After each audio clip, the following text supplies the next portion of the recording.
रुको रुको रुको रुको रुको, क्या आप भी प्रोजेक्टर खरीदने वाले थे? लेकिन आपको पता है कि आप एक अच्छे प्रोजेक्टर को पहचानोगे कैसे? नहीं पता ना? खैर, मुझे तुमसे यही उम्मीद थी। टेंशन मत लो, मैं हूँ ना, मैं तुम्हें बताता हूँ कैसे एक अच्छे प्रोजेक्टर को पहचानते हैं। सबसे पहले तो आपको ये पता होना चाहिए कि आप प्रोजेक्टर ले रहे हैं तो आपका प्रोजेक्टर का यूज़ क्या है। आपको मूवीज़ देखने के लिए चाहिए, गेमिंग पर्पज़ के लिए चाहिए, या फिर ऑफिस की प्रेजेंटेशंस के लिए चाहिए। सबसे पहले इसको फाइंड करो। फिर आता है लुमेंस, मतलब कि ब्राइटनेस। जितनी ज़्यादा उसकी लुमेंस रहेगी उतना ही ब्राइट आपको पिक्चर दिखेगा। अगर आपको घर के लिए चाहिए तो बेसिक 3500 से 5000 तक का लुमेंस इनफ है। लेकिन अगर आपको ऑफिस यूज़ के लिए चाहिए या फिर आउटडोर यूज़ के लिए चाहिए तो 6000 अबो बेटर रहेगा। फिर बारी आती है रिजोल्यूशंस की। एंड प्रोजेक्टर में रिजोल्यूशन मैटर करता है। बहुत से लोग क्या करेंगे, हाई लुमिनेंस की हाई ब्राइटनेस का प्रोजेक्टर ले लेंगे, लेकिन उसका रिजोल्यूशन 720p रहेगा। ब्राइटनेस तो तुम्हें मिल जाएगी, लेकिन अगर तुम्हारा वीडियो ब्लर रहेगा तो ये तो पैसों की बर्बादी है।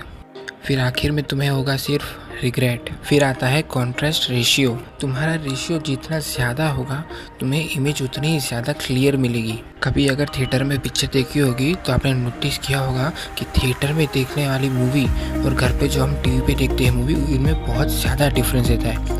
थिएटर वाली मूवी हमें ऐसा लगता है जैसे कि एकदम रियल है, और घर में जो टीवी में देखते हैं वो ऐसे लगता है जैसे टीवी में देख रहे हैं। बजट में चाहिए तो ऐसा प्रोजेक्टर लेना जिसमें 3000:1 रेशियो हो।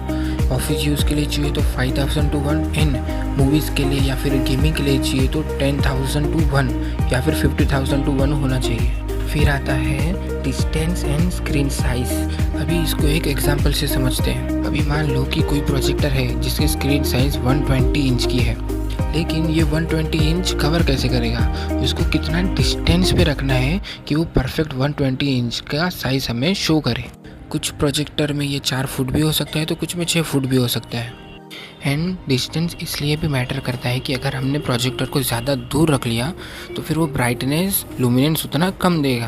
अब तो मोस्टली हर प्रोजेक्टर में बिल्ट इन स्पीकर आने लगे हैं, लेकिन उसकी कैपेसिटी 5 वोट से 8 वोट तक ही रहती है। स्पीकर खरीद के उसको ब्लूटूथ से कनेक्ट करके प्ले करें। एक और इम्पॉर्टेंट चीज़ जिस पर आपको ध्यान देना है वो है कि इसके अंदर कौन कौन से कनेक्शंस एंड पोर्ट्स दिए हुए हैं।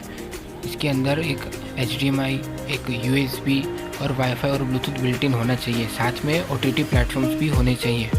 अगर किसी भी प्रोजेक्टर्स में इसमें से कुछ भी नहीं है तो प्रोजेक्टर परचेस मत कीजिएगा। हर एक प्रोजेक्टर की एक लैंप लाइफ होती है। लैंप मतलब जहाँ से दिव्य रोशनी प्रकट होके आपको पिक्चर दिखा रही है, मतलब उस प्रोजेक्टर के अंदर जो बल्ब है उसकी लाइफ। आपको ऐसा प्रोजेक्टर खरीदना है जिसमें मिनिमम 10,000 आवर्स लैंप लाइफ तो हो। इससे ज़्यादा मिल रही है आपको तो बेटर है, लेकिन इससे नीचे वाले प्रोजेक्टर्स मत खरीदना।